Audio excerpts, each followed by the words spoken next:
لله من لا نبي بعد محمد صلى الله عليه وسلم وشر الأمور محدثاتها وكل محدثة بدعة وكل بدعة ضلالة وكل ضلالة في النار أما بعد فقد قال الله تعالى في كلامه المجيد وفرقانه الحميد أعوذ بالله من الشيطان الرجيم بسم الله الرحمن الرحيم لقد كان لكم في رسول الله أسوة حسنة لمن كان يرجو الله واليوم الآخر وذكر الله كثيرا صدق الله العظيم إلى آخر آية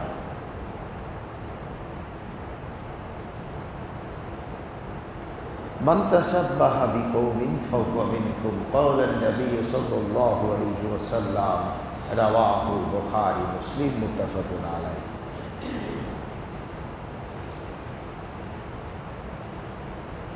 আমার জীবন আমার মরণ আমার জিন্দেগি আমার জীবন আমার মরণ আমার জিন্দেগি কবুল করো ইয়া ইলাহি কবুল করো ইয়া ইলাহি আমারে বন্দেগি আমার জীবন আমার মরণ আমার জিন্দেগি আমার জীবন আমার মরণ আমার জিন্দেগি কবুল করো ইয়া ইলাহি আমারে বন্দেগি আমার জীবন আমার মরণ আমার জিন্দেগি জীবন মরণ জীবনের যা আছে সবটা আল্লাহর জন্য জীবনে যেটা চলে যাবে সেটিও আল্লাহর জন্য আমার বলতে কিছুই নাই সব সে মহান রব্বুল আলামিনের জন্য সুতরাং যিনি আমাকে তৈরি করলেন বানালেন আমাকে শরীরে শক্তি দিলেন হাঁটার ক্ষমতা আর রহমান তিনি হচ্ছেন রহিম রহিম খলাকাল ইনসান তিনি তো বানালেন মানুষ আল্লামাহুল বায়ান এরপরে তিনি আমাদেরকে কথা বলতে শিখালেন সুবহানাল্লাহ এখান থেকে একটা বাতাস বের হয় আমাদের গিরিবাদেশ কনকনালীর এখানে 390টি পার্টস রয়েছে বাতাসটা যেখানে প্রতিবিম্ব হয়ে প্রতিধ্বনি হয়ে এখানে অনুবাদক আছে অনুবাদ করে কথাটি মানুষের সামনে প্রকাশ করতেছে সুবহানাল্লাহ কি আজীব একটা ব্যাপার এজন্য আল্লাহ পাক বলতেছেন আফালা তুবসিরুন তোমার শরীরের দিকে তাকা তুমি যে সামনে সামা তোমার বাসা এই যে কানে শুনতেছি একটা কান এই জায়গায় 240টা পার্টস আছে এটুকুনের মধ্যে যদি 3D ক্যামেরায় দেখেন, দেখবেন যে ভাস্কর্য যারা বানায়, মাটিগুলি কাদাগুলি থরে থরে স্তরে স্তরে সাজিয়ে সাজিয়ে সাজিয়ে লাগায়। আল্লাহ পাক বলছেন, ওয়ালাকাদ খালাকনাল ইনসানা মিন সালসালিন মিন হামাইন মাসনুন, শুকনো ঠনঠনে কাদামাটির গাড়া, শুকনো ঠনঠনে মাটি থেকে তোমাকে সৃষ্টি করেছি। এই একটা 1.5 ইঞ্চি ছোট্ট কানের মধ্যে যদি 240টা পার্টস থাকে, পুরো শরীরে কত পরিমাণ পার্টস আছে আপনি চিন্তা করেছেন? এগুলি চিন্তার বাইরে, বিয়ন্ড এক্সপেকটেশন, ই কান্ট ইমাজিন। কতদূর চিন্তা করতে পারেন? এই জন্যই সৃষ্টি জগতে আল্লাহ পাক সূর্য সৃষ্টি করেছেন, বিশাল 13 লক্ষ গুণ বড় সূর্যটাকে হাইড্রোজেন আর অক্সিজেন এবং হিলিয়াম দিয়ে এটিকে পরিপূর্ণ করে দিয়েছেন, আর কিছু নাই। সুবহানাল্লাহ। চন্দ্র জ্বলতেছে, কিছুটা অক্সিজেন হাইড্রোজেন তো আছেই, নইলে তো জ্বলবে না আগুন। H2O, অক্সিজেন এবং হাইড্রোজেনের সংমিশ্রণে পানি তৈরি করেছেন, আবার ওখান থেকে আল্লাহ আগুন তৈরি করেছেন। হাইড্রোজেন নিজে জ্বলে, অক্সিজেন জ্বালায়। তাহলে একবার ভাবুন তো, এই পৃথিবীর এত বড় বড় সৃষ্টিগুলিকে সৃষ্টি করতে আল্লাহ পাক 2টি 3টি বস্তু 4টি বস্তু ব্যবহার করেছেন। কিন্তু মানুষ একটা আজীব বডি, পৃথিবীর বাঘ, ভাল্লুক, হিংস্র, সিংহ, বড় বড় গন্ডার, হাতি, নীল তিমি পর্যন্ত মানুষ দেখলে ভয় পায়। কি একটা আজীব প্রাণী! 2টা পা, অর্ধেকই পা, কিছুটা অংশ পেট, আবার বড় বড় হাত। সৃষ্টির কোনো চিন্তাই করতে পারবেন না যে মানুষের সৃষ্টির সঙ্গে সাদৃশ্যপূর্ণ সৃষ্টি। সুবহানাল্লাহ। পুরো শরীরটাকে সকবজা স্প্রিং আল্লাহ পাক ঢেকে দিয়েছেন, নইলে আপনি ফ্লেক্সি করতে পারতেন না। পুরো চামড়াকে স্প্রিংয়ের আদলে আল্লাহ পাক সাজিয়ে রেখেছেন স্তরে স্তরে। কে সেই বানালো? সেই সত্তা। তিনি বললেন, মানুষ তোমাকে আমি খলাক্তু বিয়াদাইহা, নিজ হাতে বানায় তোমার আশরাফুল মাখলুকাত বানিয়েছি। এই জন্য আকাশ, পৃথিবী, গ্রহ, নক্ষত্র, চন্দ্র, সূর্য, পাহাড়, পর্বত, সমুদ্র, মহাসাগর সবগুলি সৃষ্টির পিছনে আল্লাহ পাক যে পরিমাণ খরচ করেছেন, একটা মানুষ বানাতে তার চাইতে লক্ষ কোটি গুণ খরচ বেশি করেছেন। সুবহানাল্লাহ। আর পৃথিবীর যা কিছু আছে সব মানবতার কল্যাণের জন্য। আমার চাইতে বড়, মানুষের চাইতে বড় আর কিছু নাই। মানুষ নাই, চন্দ্র নাই, মানুষ নাই তো সূর্যের দাম নাই, মানুষ যদি নাই মহাসমুদ্রেরও দাম নাই, মানুষ যদি নাই পাহাড় পর্বত গাছপালা কিছুর দাম নেই। সবগুলি মানবতার কল্যাণ আল্লাহ পাক নিয়োজিত করে রেখেছেন। সূরা বাকারা আল্লাহ পাক বলতেছেন, ওয়াল্লাযী খালাকা লাকুম মা ফিল আরদি জামিআ সুম্মা ইসতাওয়া ইলাস সামাই ফাসাব্বাহুন্না সাবা সামাওয়াত ওয়া হুয়া বিকুল্লি শাইইন আলিম। যে পৃথিবীর সব কিছু আমি মানুষের কল্যাণে সৃষ্টি করলাম, এরপরে আমি আকাশ তারে স্তরে স্তরে সপ্ত আকাশে সন্নিবেশিত করে দিলাম। সুবহানাল্লাহ। কোরআনের আয়াত থেকে প্রশ্ন চলে আসে। সেদিন এক ভাই প্রশ্ন করছিলেন, আগে পৃথিবী সৃষ্টি করেছেন না আগে আকাশ? তো কোরআন বলতেছে, মাহফিল আরজি জামিয়া, আমি পৃথিবীর সব কিছু সৃষ্টি করলাম। সুম্মা, অতঃপর, সুম্মাস্তাওয়া ইলাস সামাই, অতঃপর আমি আকাশের দিকে মনোসংযোগ করলাম। তার মানে ফতোয়া হচ্ছে, আল্লাহ পাক আগে জামিনকে সৃষ্টি করেছেন। কত কোটি বছর আগে, কত লক্ষ কোটি বছর আগে, তার কোনো হিসাব নাই। আদম আলাইহিস সালাম যখন আসলেন, জামিন বলল, হে আদম, তুমি এখন আসলে, এখন তো আমি বৃদ্ধ হয়ে গেছি। পৃথিবী বলতেছে, আমি এখন বৃদ্ধ, আমার থেকে ফসল ফলাতে গেলে এখন সময় লাগে। এমন একটা সময় ছিল, যৌবন ছিল আমার, তুমি ফসল একদিক দিয়ে রোপণ করবে, বপন করবে, অন্য দিক দিয়ে আমি ফসল ফলায় দিয়েছি। সুবহানাল্লাহ। তার মানে পৃথিবী এখন বুড়ায় গেছে, বৃদ্ধ হয়েছে, তাই না? কুল্লু মান আলাইহা ফান ওয়া ইয়াবকা ওয়াজহু রাব্বিকা যুল জালালি ওয়াল ইকরাম। এই বিশ্ব ব্যবস্থার যা আছে সবগুলি মাখলুক।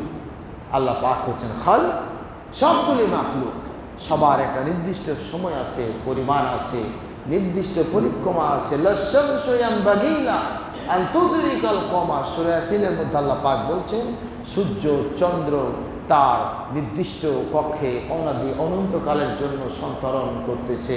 এক সময় সবগুলি নিঃশেষ হবে, ধ্বংস হবে, বিলীন হয়ে যাবে। সে রবকে চিনার, সেই স্রষ্টাকে চিনার মাধ্যম হচ্ছে তার নিদর্শনের দিকে, অবিনায়াতিহি, তার নিদর্শনের দিকে তাকাতে হবে। সে স্রষ্টা কত মহান, কত মহিম, ওই স্রষ্টার গুণগান আমরা করতে পিছপা কেন হই? কেন আমরা বলি না সুবহানাল্লাহ? সবাই পড়ুন সুবহানাল্লাহ, আলহামদুলিল্লাহ, লা ইলাহা ইল্লাল্লাহ, সুবহানাল্লাহ, আলহামদুলিল্লাহ, লা ইলাহা ইল্লাল্লাহ। সুবহানাল্লাহ, আলহামদুলিল্লাহ, এই যে সব প্রশংসা আল্লাহ তোমার জন্য করতেছি, তুমি ছাড়া কোনো ইলাহ নাই। মান ক্বালা লা ইলাহা ইল্লাল্লাহ ফাদাখালাল জান্নাহ, রাওয়াহু মুসলিম। আবু হুরায়রা থেকে হাদিসটি এসেছে মুসলিম শরীফে। কোনো ব্যক্তি যদি খালেস নিয়তে আল্লাহর উপর ঈমান এনে লা ইলাহা ইল্লাল্লাহ পড়ে, ফাদাখালাল জান্নাহ, ওই ব্যক্তির জন্য জান্নাত ওয়াজিব হয়ে যাবে। তার মানে ঈমানদার জান্নাতে যাবে। কিন্তু পাপ পুণ্য বেশি হয়ে গেলে কিছুটা সময় জেল জুলুম খেটে পিটনি খায়া তারপরে আল্লাহ আবার তাকে মুক্ত করে জান্নাতের দিকে পাঠাইবেন। সেটা সর্বশেষ জান্নাতি তার বর্ণনা হাদিসের মধ্যে আল্লাহ পাক, রাসূল পাক কারীম সাল্লাল্লাহু আলাইহি সাল্লাম বর্ণনা করছেন যে সর্বশেষ জান্নাতি ব্যক্তির অবস্থাটা কি দাঁড়াবে। সুতরাং সে মহান রবের দরবারে শুকরিয়া আদা করছি যিনি আমাদের সুস্থ রেখেছেন, মসজিদে আসার সুযোগ করেছেন। এটা বলেও হয় না, তার কারণ নবীজির সে হাদিস সুনানে দারেমি, সুনানে দারে হাকিমের হাদিস, যে মানুষগুলি কিয়ামতের এই সময়গুলিতে মসজিদের আবাদ হবে না, মসজিদ নির্মাণ হবে সুরম্য অট্টালিকা, কিন্তু মসজিদগুলিতে মুসল্লি কমে যাবে। পরের হাদিসটা আরো কঠিন, যে মুসল্লি কমে যাবে কিন্তু যেগুলি থাকবে এদের মধ্যে ঈমানদার নাই। আহা, কোরআন হাদিস বলতে গিয়া যখন কোনো আয়াতের অর্থ করা হয়, হাদিসগুলির অর্থ বলা হয়, তখন এগুলি নিজের জীবনে মেলাতে হবে যে আমি সেই পর্যায়ে পড়ে গেছি কিনা, আমি সেই পর্যায়ে পড়তেছে কিনা, সেই থিওরিতে আমি পড়ে গেছি কিনা সেটি একটু মেলাতে হবে।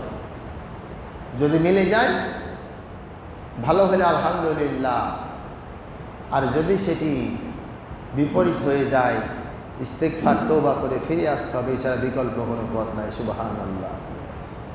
সেই নবীর দরবারে শুকরিয়া, সেই নবীর দরবারে দুরূদ, যিনি হচ্ছেন আখেরি জামানার পয়গম্বর, মাত্র 63 বছরের জিন্দেগিতে যিনি ইসলামকে প্রতিষ্ঠিত করে মানবতার সাম্যবাদ প্রতিষ্ঠা করে পৃথিবী থেকে তিনি বিদায় নিয়েছেন, সেই নবীর প্রতি বর্ষিত হোক সালাম দুরূদ। আমরা বলি আল্লাহুম্মা সাল্লি আলা মুসাল্লিন ইকরাম। এটা সিরাতের মাস 12 রবিউল আউয়াল, আজকে 18 তারিখ। রবিউল আউয়াল মাসের আরেকটা সপ্তাহ আমরা পেয়ে যাব ইনশাআল্লাহ। এরপরে বাংলা তো আজকে কার্তিক মাসের ভাদ্র মাসের 28 তারিখ, 2 দিন পরে ভাদ্র মাস চলে যাবে। শীতের দিকে আমরা এখন চলে যাচ্ছি, মৌসুম পরিবর্তন হতে থাকবে। কুয়াশাগুলি পৃথিবীর বুকে কুয়াশা নামতে থাকবে। শীতের কারণে জনজীবন বিপর্যস্ত হয়, সৃষ্টি জগতের সৃষ্টি জীবগুলি কিছুটা বিপর্যস্ত হয়। অথচ শীতকালে সূর্য পৃথিবী থেকে কয়েক কোটি কিলোমিটার কাছে চলে আসে।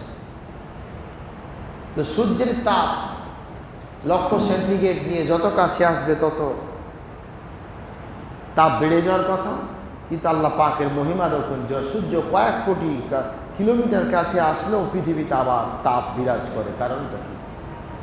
এজন্য অ্যাটমসফিয়ার, ওজোন লেয়ার একাধারে কয়েকটি ওজন লেয়ার দিয়ে আল্লাহ ফিল্টার করে করে সূর্যের অতি বেগুনি আলোক রশ্মিগুলিকে ভেদ করে দিয়ে আল্লাহ পাক এই সূর্যের আলো পৃথিবীর বুকে পরিমিত রূপে যে পরিমাণ দরকার মুতাদিন মুতাওয়াস্সার সেই পরিমাণ তাপ দিচ্ছেন, আলো দিচ্ছেন, যার কারণে আমরা পৃথিবীর বুকে সুস্থ আছি। সুবহানাল্লাহ।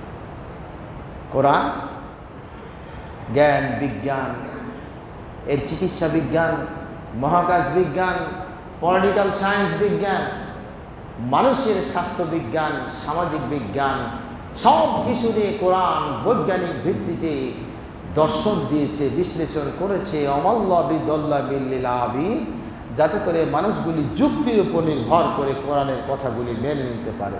সুবহানাল্লাহ। তার কারণ মানুষ তার আল্লাহ পাকের বাণীগুলিকে অস্বীকার করেছে, কুফরি করেছে। আর এই সমাজের মধ্যে সবচাইতে নিকৃষ্ট কারা আর সবচাইতে উন্নত ভালো মানুষ কারা, সেটিও আল্লাহ পাক কোরআনুল কারীমের মধ্যে বলে দিচ্ছেন। সূরা আল বাইয়িনার মধ্যে আল্লাহ পাক বলছেন যে কারা সবচাইতে উত্তম, কারা সবচাইতে নিকৃষ্ট বলে দিচ্ছে। তুমি যেখানে যাও, তুমি যে আদর্শ গ্রহণ করো, লাকাদ কানা লাকুম ফি রাসূলিল্লাহি উসওয়াতুন হাসানাহ লিমান কানা ইয়ারজুল্লাহা ওয়াল ইয়াউমাল আখিরা ওয়া যাকারাল্লাহা কাসীরা। এটি সূরা হাজারের সম্ভবত 22 নম্বর আয়াত। যে যারা পরকালকে ভয় করো, রবের দরবারে চলে যাব, এই চিন্তা মাথায় যারা রাখো, স্রষ্টার দরবারে সেদিন দাঁড়াতে হবে, এই চিন্তা যাদের মাথায় আসে, আল্লাহ পাক বলতেছেন লাকাদ কানা লাকুম ফি রাসূলিল্লাহি উসওয়াতুন হাসানাহ, তোমার জন্য উত্তম আদর্শ হবে তোমার নবী, এছাড়া বিকল্প কিছু নাই। সিরাতের মাসে নবীর জীবন জিন্দেগি নিয়ে আমরা আলোচনা চলতেছি সূরা আহজাব থেকে। আরেকটা পর্ব ইনশাআল্লাহ আলোচনা হবে। এই পৃথিবীর বুকে নবীরা আসতেন।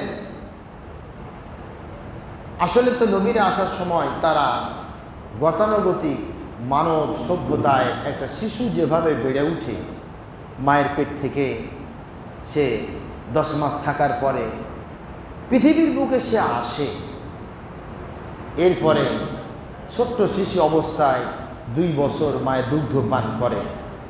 সাধারণভাবে মানুষগুলি আমরা যেভাবে বড় হয়েছি, নবীরাও সেভাবে বড় হয়েছে, সমাজবদ্ধ জীবন। কিন্তু ছোট্ট তার জন্ম থেকেই নবীদের জীবনে আল্লাহ পাক মুজিজা দিয়ে দিয়েছেন জন্ম থেকে।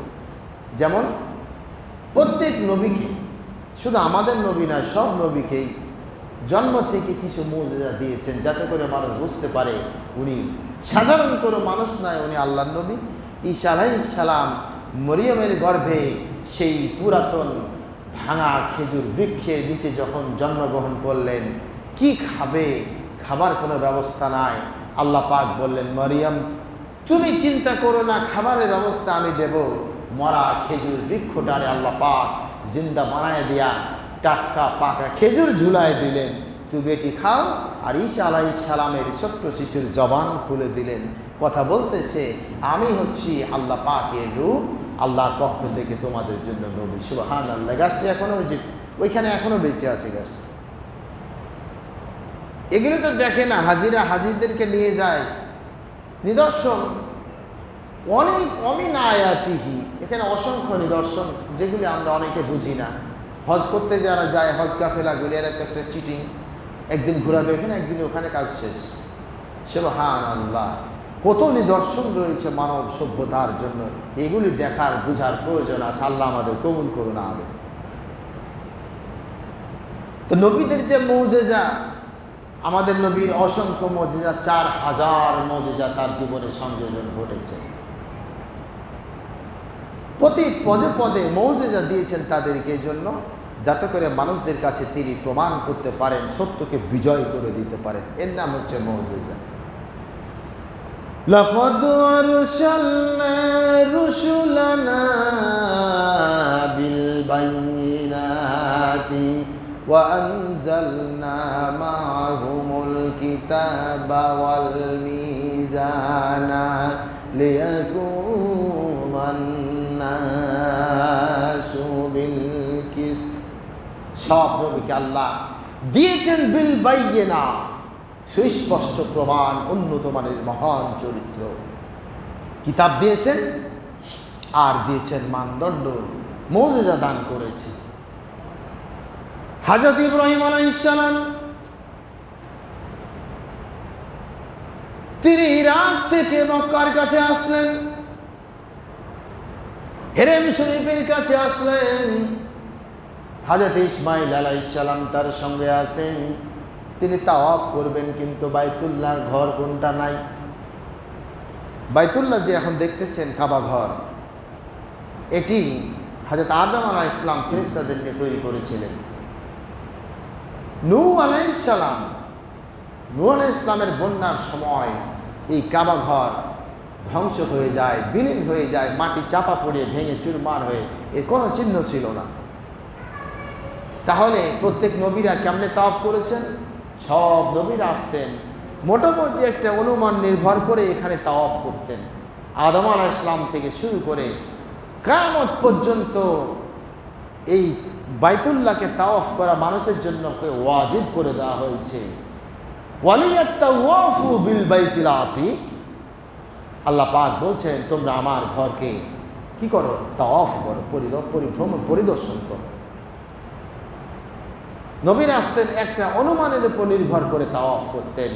ইব্রাহিম আলাইহিস সালাম এসে দেখে কাবা ঘর নাই, কোনটা তাওয়াফ করব? ইব্রাহিম আলাইহিস সালাম ইসমাঈল আলাইহিস সালামকে নিয়ে কাবার চত্বরে তিনি ঘুরতেছেন আর বলতেছেন, প্রভু গো, কোনটা কাবা ঘর বুঝি না। হযরত জিবরাইল আসলেন। জিবরাইল এসে আবু কুবাইস পাহাড়ের উপরে নামলেন। জিবরাইল মক্কায় যখন আগমন করতেন সব সময় আবু কুবাইস পাহাড়ের উপর দিয়ে আসতেন। সুবহানাল্লাহ। মাশআরিল হারামের এই অপোজিটে এই দিক দিয়ে যে আবু কুবাইস পাহাড়টা, এখান দিয়ে জিবরাইল সব সময় নেমে নবীর দরবারে আসতেন। সুবহানাল্লাহ। জিবরাইল যখন আসলেন, এরপরে জিবরাইল হযরত ইব্রাহিম আলাইহিস সালামের কাছে জীবনে 10 বার এসেছেন। জিবরাইল এসে ইব্রাহিম আলাইহিস সালামকে কাবার চত্বর যখন উল্লেখ করলেন, এটাই কাবার চত্বর। আর হযরত আদম আলাইহিস সালাম যেই ভিত্তির উপরে কাবা চত্বর নির্মাণ করেছে, হযরত ইব্রাহিম আলাইহিস সালাম সেই কাবা চত্বরটা তিনি মাটি খনন করে বের করলেন। এরপর ভিত্তিপ্রস্তর হয়ে গেল। ইব্রাহিম আলাইহিস সালাম কাবা চত্বরে কাবা নির্মাণ করে যখন দোয়া করলেন, আল্লাহ পাক কোট করতেছেন সূরা আল্লাহ রাব্বুল আলামিন সূরা মারিয়ামের মধ্যে হযরত ইব্রাহিম আলাইহিস সালামের কথা কোট করে দিলেন। ওয়াইদ ক্বালা ইব্রাহিমু রাব্বিজআল হাদা বালাদান আমিনা ওয়ারযুক আহলাহু মিনাশ সামারাতি মান আমানা বিল্লাহি ওয়াল ইয়াউমিল আখির। হযরত ইব্রাহিম আলাইহিস সালাম তিনি যখন দোয়া করেন, আল্লাহ তোমার উপরে যারা ঈমান আনে আর আখিরাতকে যারা বিশ্বাস করে, যারা বাইতুল্লাহ তাওয়াফ করে, আল্লাহ তুমি এদেরকে দুনিয়ার জীবনে বরকত দিয়ে দাও, আর এই নগরীটারে তুমি নিরাপত্তার নগরী বানাও, ফলমূল দেয়া তুমি বরকতময় করে দাও। আল্লাহ পাক ডেকে বললেন, ও ইব্রাহিম, আমি তোমার দোয়া কবুল করে নিলাম, কিন্তু ইব্রাহিম রে আমি বলি তুমি শোনো। ক্বালা ওয়া মান কাফারা ফাউমাত্তিউহু قليلا ثم أضطره إلى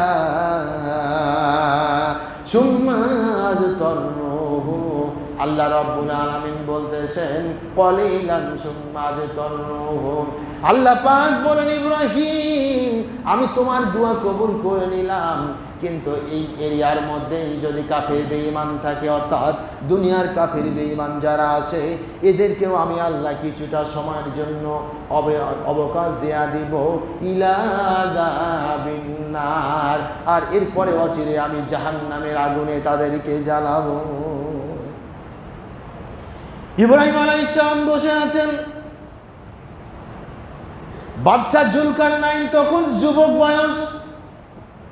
কুরআনুল কারীম আল্লাহ পাক জুলকারনাইনের কথা বলতেছে, ওয়াস আলুনা কান জিলকারনাইন। জিলকারনাইন তার সৈন্যবাহিনী নিয়ে যখন সে রাস্তা দিয়ে হেঁটে যায়, বললেন, ও ইব্রাহিম, তুমি কি আল্লাহর নবী দাবি করো? তোমার কাছে কোনো প্রমাণ আছে নাকি, মুজিজা আছে নাকি? ইব্রাহিম আলাইহিস সালাম বললেন, হ্যাঁ, আমার কাছে মুজিজা আছে। কি প্রমাণ চাও বলো? জুলকারনাইন বললেন, ইব্রাহিম রে, কাবার পাদদেশে যে উট, দুম্বা, ভেড়া, ছাগল, মহিষ যেগুলি বিচরণ করতেছে, এগুলির মধ্য থেকে 5টা প্রাণী এসে যদি তোমার নবুয়তের সাক্ষ্য দেয়, আমি ঈমান আনবো, ইসলাম গ্রহণ করব। হযরত ইব্রাহিম আলাইহিস সালাম একটা একটা করে ডাক দিলেন। প্রথমে উটটারে ডাক দিলেন, উট আসলো। এরপরে কালেমার সাক্ষী দিয়া বলল, লা ইলাহা ইল্লাল্লাহু ইব্রাহিম খলিলুল্লাহ। লা ইলাহা ইল্লাল্লাহ ইব্রাহিম খলিলুল্লাহ, এটা হচ্ছে ইব্রাহিম আলাইহিস সালামের কালেমা, তাই না? লা ইলাহা ইল্লাল্লাহু মুহাম্মাদুর রাসূলুল্লাহ, এটা আমাদের কালেমা। লা ইলাহা ইল্লাল্লাহ মূসা কালিমুল্লাহ, এটা মূসা আলাইহিস সালামের কালিমা। লা ইলাহা ইল্লাল্লাহ আদম শফিউল্লাহ, এটা আদম আলাইহিস সালামের কালেমা। লা ইলাহা ইল্লাল্লাহ ইসমাইল জাবিহুল্লাহ, এটা ইসমাইল আলাইহিস সালামের কালিমা। লা ইলাহা ইল্লাল্লাহ নূহু রাসূলুল্লাহ, এটা হচ্ছে নূহ আলাইহিস সালামের কালেমা। প্রত্যেক নবীর জন্য সেপারেট কালেমা বলতে লা ইলাহা ইল্লাল্লাহর পরে সেই নবীর নাম জুড়ে দেওয়া হয়েছে। উট চলে আসলো, জবান আল্লাহ পাক খুলে দিল। উট এসে বলে, লা ইলাহা ইল্লাল্লাহ ইব্রাহিম খলিলুল্লাহ। এবার উটকে চলে যেতে বললেন। এরপর দুম্বাটারে রাখ দিলেন। দুম্বা এসে বলল, লা ইলাহা ইল্লাল্লাহ ইব্রাহিম খলিলুল্লাহ। এবার দুম্বারে চলে যেতে বললেন। এইবার দুম্বা চলে গিয়ে ছাগল আসলো। একটা একটা করে 5টি প্রাণী ইব্রাহিমের সাক্ষ্য যখন দিল, হযরত জুলকারনাইন ইসলাম গ্রহণ করে মুসলমান হয়ে গেলেন। আর এই জুলকারনাইন এই পৃথিবীর বুকে 4 জন মানুষ, গোটা দুনিয়ার বাদশা ছিলেন। কাফেরদের মধ্য থেকে 2 জন, ইমানদার মুসলমানদের মধ্যে থেকে 2 জন। আর এই কাফেরদের মধ্যে বক্তে নাসর এবং নমরুদ ছিল গোটা পৃথিবীর শাসক। আর মুসলমান ইমানদারদের মধ্য থেকে হযরত সুলাইমান আলাইহিস সালাম আর হযরতে জিলকারনাইন, এই 2 জন গোটা পৃথিবীর বাদশা ছিলেন। আর এই পৃথিবীর বুকে হযরত আদম আলাইহিস সালাম 1000 বছর হায়াত পেয়েছিলেন। আর হযরত জুলকারনাইন 1650 বছর বেঁচে ছিলেন। হায় হায়, 1650 বছর, 40 বছর বয়স হলো, চুল দাড়ি সব পাকে শেষ। 80 বছর হলে আর মাজা ভাজ হয় না। 90 বছর, 100 বছর হলে তো চেহারা পরিবর্তন সব শেষ, হাঁটতেও পারে না। সুবহানাল্লাহ, 1650 বছর কত দূরে! আহা, কি দুনিয়া, কোন জায়গায় আমরা বসবাস করছি! এই জন্য আল্লাহর নবী হযরত নূহ আলাইহিস সালাম, তিনি যখন সেই ঝুপড়ির মধ্যে শুয়ে আছেন, জিবরাইল হাজির হয়ে বললেন, ওরে আল্লাহর নবী নূহ রে, তুমি এই ঝুপড়ির মধ্যে কেন শুয়ে আছো? নূহ আলাইহিস সালাম বললেন, আমি ঝুপড়ির মধ্যে কেমনে কি করতে পারি? কয়, তুমি একটা বিল্ডিং বানাও, একটা প্রাসাদ নির্মাণ করো, আরামায়েশে বসবাস করতে পারবা। এরপরে নূহ আলাইহিস সালাম যখন বললেন, এরপরে কি হবে? কয়, এরপর তুমি মরে যাবা। নূহ আলাইহিস সালাম খামসিনামান, তারা 950 বছর ইসলাম প্রচার করেছেন। আর এই পৃথিবীর বুকে হযরত নূহ আলাইহিস সালাম 1350 বছর বেঁচে ছিলেন। হযরত নূহ আলাইহিস সালামের সেই কথাই, সুতরাং এই হাদিসটি যখন নবী বললেন, এই কথাটি যখন বললেন যে তোমার জামানার শেষ জামার মানুষ যখন আসবে, তারা মাত্র 70 বছর বাঁচবে। 70 বছর, আমাদের গড়াই হচ্ছে 70, 71, এটা হচ্ছে গড়াই। কোনো জায়গায় 60, কোনো জায়গায় 70, এর বেশি না। এবারে যদি গড়াই 70 ধরেন, তাহলে আপনি প্রতিষ্ঠিত হতে 30 বছর, আপনার যৌবন থাকলে হয় 50-20 বছর পৃথিবী ভোগ করবেন, এরপর শেষ। কি এমন আছে? এই জন্য আল্লাহর নবী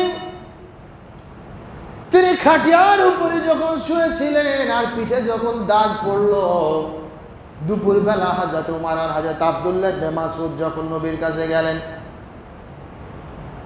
নবীজি উঠে বসার পরে দেখলেন তার পিঠে যখন দড়ির দাগগুলি কেটে কেটে বসে আছে, কোনো চাদর নাই, কিছু ছিল না। হযরত ওমর কাঁদলেন, আব্দুল্লাহ ইবনে মাসউদ কাঁদলেন, আর ওমর বললেন, নবী গো, এই পৃথিবীর তামাম বেঈমান ইহুদি খ্রিস্টানেরা এত বড় শোক করলো, আরামায়েশ করলো, আর আপনি দড়ির খাটিয়ায় শুয়ে আছেন, পিঠে দাগ সহ্য হয় না। সেই দিন নবী বললেন, ওমর তুমি কি মনে করো আল্লাহ রাব্বুল আলামিন উহুদ পাহাড়টারে আমার জন্য সোনা বানায় দেবেন? কিন্তু দুনিয়ার জীবনে আমি এগুলি নিয়ে কি করব? ইনদাহু আজরুন আযীম। সংক্ষিপ্ত জীবন। সুতরাং নূহ আলাইহিস সালাম বলতেছে যে যদি 1350 বছর নিয়ে ওখানে যদি 60 বছর 70 বছর হয়, সুবহানাল্লাহ, আমি ঝুপড়িতেও বাড়ি বানাইতাম না, আমি গাছের ছায়ার নিচে আমি জীবন কাটায় দিতাম। কিন্তু পৃথিবীর বুকে আল্লাহ পাক এগুলিকে তৈরি করেছেন, রুজি রোজগারের ব্যবস্থা করে দিয়েছেন। সবগুলি যদি কুক্ষিগত করে দেন, মানুষের কর্মসংস্থান কেমনে হবে? সবাই যদি বৈরাগ্যবাদ বন জঙ্গলে চলে যায়, পৃথিবী চলবে? লা রুহবানিয়াত ফিল ইসলাম। ইসলামের মধ্যে রুহবানিয়াত আর বানদের কোনো স্থান নাই। সুবহানাল্লাহ। সিরাতের উপর আলোচনা করতে গিয়া সময় ঘুরতেছে। আল্লাহর নবী তিনি কি মহান আদর্শ লক্ষ্য করুন। একদিন নবীজি হেঁটে যায়। চরিত্র দেয়া মানুষদেরকে ইসলামের পথে ডাকতে হবে, লাঠি দিয়া বাহাদুরি দেয়া নয়। আপনার মহান চরিত্র দেখে আপনি এই মানুষদেরকে ইসলামের মধ্যে আপ্যায়ন করে ইসলামের দিকে ডাকবেন। উদু রাব্বাকুম ইলা সাবিলি রাব্বিকা বিল হিকমা। আপনি হিকমাত এবং উত্তম চরিত্র দেয়া মানুষকে আপনি কনভার্ট করবেন, কাছে নিয়ে আসবেন। আল্লাহর নবী রাত্রিবেলা হেঁটে যায়, মক্কার অদূরে প্রান্ত দিয়ে, গ্রাম্য অঞ্চল দিয়ে হেঁটে যায়। তিনি লক্ষ্য করে দেখেন একজন একজন কালো কৃতদাস গোলাম ডুকরে ডুকরে কান্না করে। নবীজি কৃতদাসের পাশে গিয়ে বসলেন, বললেন, ও কালো মানুষ, ও কৃতদাস, তোমার কি হয়েছে? ডুকরো ডাকরো করে কান্না কেন করো? কৃতদাস বলে, আমি যার গোলাম সে এত বেশি অত্যাচার, আমাকে ঠিক 3 বেলা পেট পুরে খাবারও দেয় না, ঘুমানোর সময় দেয় না, আর এত কাজ দেয়, এই কাজগুলি আমি পেরে উঠতে পারি না। আমাকে ব্যত্রাঘাত করা হয়, কষাঘাত করা হয়, প্রত্যেক দিন আমাকে বস্তার আটা পিষে দেওয়া লাগে। আমি দিনে কাজ করি, রাতেও কাজ করি, ঘুমাতে পারি না, আমি তার বাঁচতে পারি না। আল্লাহর নবী ওই কৃতদাসের বাড়িতে প্রবেশ করে বললেন, তুমি বসো, তুমি কিছুক্ষণ ঘুমাও। ক্লান্ত শান্ত শরীর কৃতদাস ঘুমায় গেল। নবীজি 2-3 ঘন্টা ধরে জাতা পিষে আটা পিষে দিলেন। এইবার আটার বস্তা পিষা হয়ে গেছে। এইবার কৃতদাস ঘুমের থেকে জেগে ওঠে, মাশাআল্লাহ, আটার বস্তা তো পিষা হয়ে গেছে। আল্লাহর নবী বললেন, কৃতদাস, তুমি তোমার মুনিবের সামনে গিয়ে আটার বস্তা নিয়ে যাও। নবীজি চলে আসছেন, কৃতদাস বুঝেন নাই। পরের দিন আবার নবীজি এসে তাকে আটা পিষে দিলেন। 1 দিন 2 দিন, এবার 3 দিন হয়ে গেল। 3 দিন পরে কৃতদাস বলে, ও মানুষ, ও আগন্তুক, আমি তোমারে তো চিনি না। তার কারণ আল্লাহ রাসূলকে কখনো সে চিনে নাই। বলে, আমি তো আপনার চিনি না, আপনি তো বড়ই ভালো মানুষ, এমন উপকারী মানুষ এই জন্মে আর দেখি না। কিন্তু তোমাকে আমি সাবধান করে দেই, এই সময় মক্কা নগরীতে আব্দুল্লাহর পুত্র মুহাম্মদ নাকি নিজেকে নবী দাবি করেছে, তুমি তার খপ্পরে পড়ো না। ঈমান ত্যাগ হবে, ধর্ম ত্যাগ হয়ে যাবে, তুমি বেঈমান হয়ে যাবে। নবীজি কোনো জবাব দেয় না। কৃতদাস বলে, কে রে আগন্তুক, তোমার পরিচয় আমারে দাও, তোমারে আমি চিনতে চাই। তোমার চেহারা দেখে তো সাধারণ কোনো মানুষ মনে হয় না, এত সুন্দর চেহারা, জল জল করছে চেহারা, যেন ঠোকরায়। কে তুমি? আমারে বলো, তোমার পরিচয় আমারে দাও। আল্লাহ নবী এবার আটা পিষতেছেন, আর ওই কৃতদাসের মুখের দিকে তাকায় মুচকি হেসে বললেন, কৃতদাস রে, এতক্ষণ তুমি যার বিরুদ্ধে কথা বললেন, যার সঙ্গে আমাকে মিশতে বারণ করেছো, তুমি তো চিনতে পারো নাই, আমি হচ্ছি সেই আব্দুল্লাহর এতিম পুত্র, জামানার পয়গম্বর মুহাম্মদুর রাসূলুল্লাহ। আমি সেই মুহাম্মদ। কৃতদাস সঙ্গে সঙ্গে নবীজির কদম মোবারকে পড়ে গিয়া বলছে, রাসূল, আমি তো আপনার চিনতে পারি নাই, আপনি আমারে ক্ষমা করে দিন, আপনি আমারে কালেমা পড়া মুসলমান বানায় দিন। সুবহানাল্লাহ, এর নাম হচ্ছে আদর্শ। সুতরাং আল্লাহ পাক বলছেন, দুনিয়ার মানুষ, আমি নবী দিলাম কিয়ামত পর্যন্ত, নবীকে তোমাদের জন্য আদর্শ করলাম। লাকাদ কানা লাকুম ফি রাসূলিল্লাহি উসওয়াতুন হাসানা। তোমার ব্যক্তির জীবন, তোমার পারিবারিক জীবন, সামাজিক জীবন, রাজনৈতিক জীবন, অর্থনৈতিক জীবন, তোমার সব প্রত্যেকটা অঙ্গনে আমি নবীকে তোমার জন্য আদর্শ বানায়া দিলাম। আমার আদর্শ কে কন্ত? পৃথিবীর কোনো নেতা কোনোদিন কারো আদর্শ হতে পারে না। পৃথিবীর এমন কোনো মানুষ আছে যে বলবে আমি গোপনে কি করি এটা মানুষকে বলে দিই? কিন্তু একজন মানুষ বলেছেন, তিনি হচ্ছেন নবী সাল্লাল্লাহু আলাইহি ওয়াসাল্লাম। তিনি তার স্ত্রীদেরকে বলছেন, আমি রাতে কি করেছি সব বলে দাও, মানুষকে সব বলো, আর দিনের বেলা আমি কি করি সাহাবীরা তোমরা সব বলে দাও। এটা কে বলতে পারে? এটা কে বলতে পারে? সিরাতের মাস, এটা সিরাত বিশ্বকোষ, রাসূলের জন্ম এই মাসে হয়েছে, তাই না? কি আশ্চর্য ব্যাপার! নবীজি যেদিন পৃথিবীর বুকে আসতেছেন, ইবলিসের লেজে আগুন ধরছে, ইবলিস ছটফট করে, ইবলিসের শরীরে অসহ্য যন্ত্রণা। ইবলিস বুঝতে পেরেছে জামানার পয়গম্বর বুঝি পৃথিবীর বুকে চলে এসেছে। এটা একটা নবীর মুজিজা। সুবহানাল্লাহ, নবীর মুজিজা এবং নবীর প্রতি আনুগত্য ভালোবাসা যদি না থাকে আমরা কখনো পূর্ণ ইমানদার হতে পারবো না।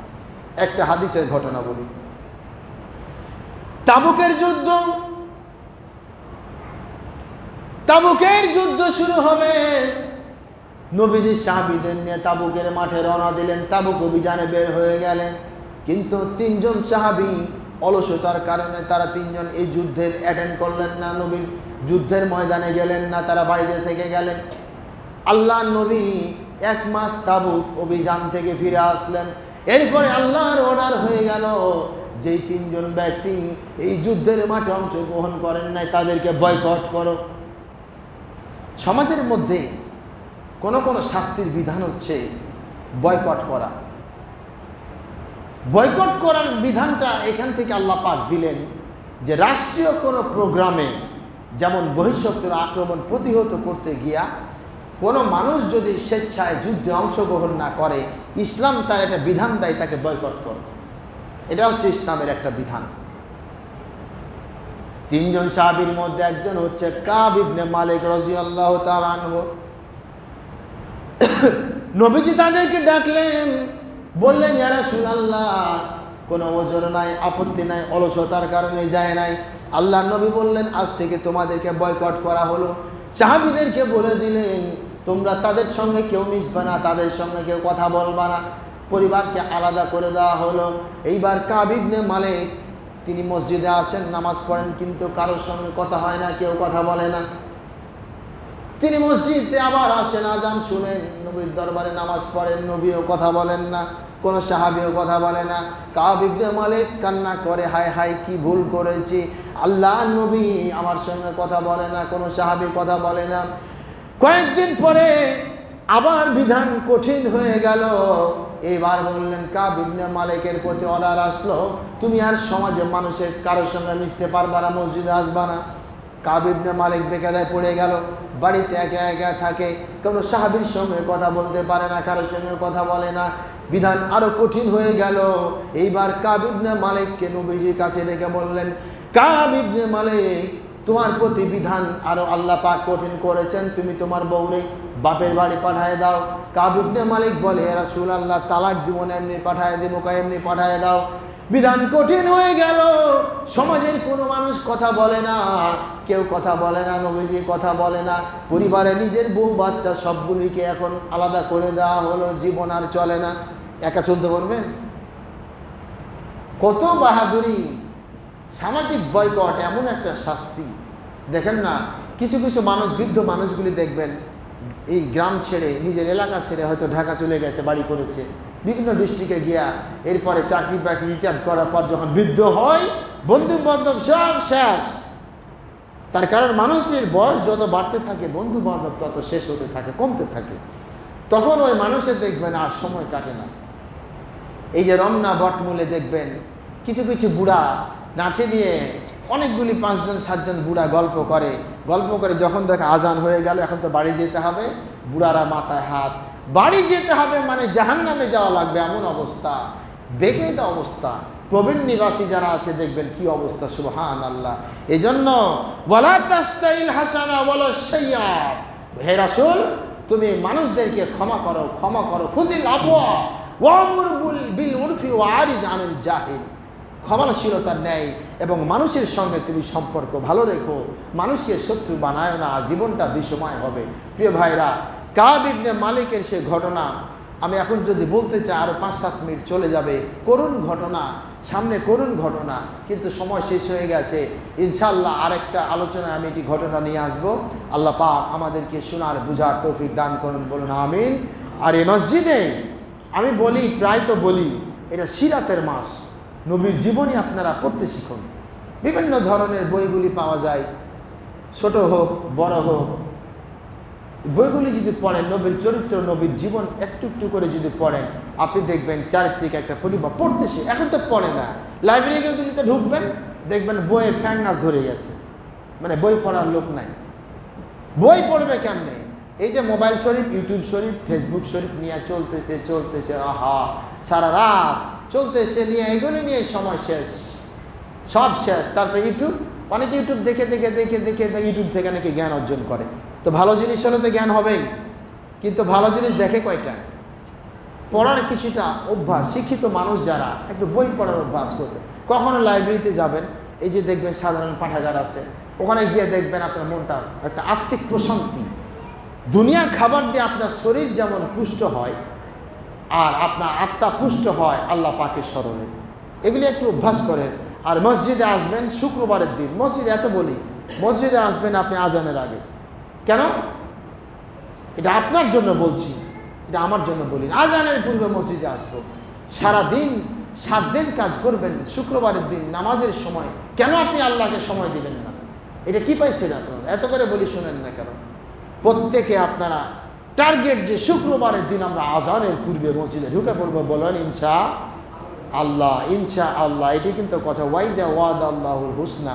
আল্লাহ পাক আমাদেরকে কবুল করুন, আমিন। ওয়াখির দাওয়ানা আনিল হামদুলিল্লাহি রাব্বিল আলামিন। ইন্নাল্লাহা ইয়া'মুরু বিল আদলি ওয়াল ইহসান ওয়া ইতা'i যিল কুরবা ওয়া ইয়ানহা আনিল ফাহশাই ওয়াল মুনকার ওয়াল বাগই ইয়া'iদুকুম লাআল্লাকুম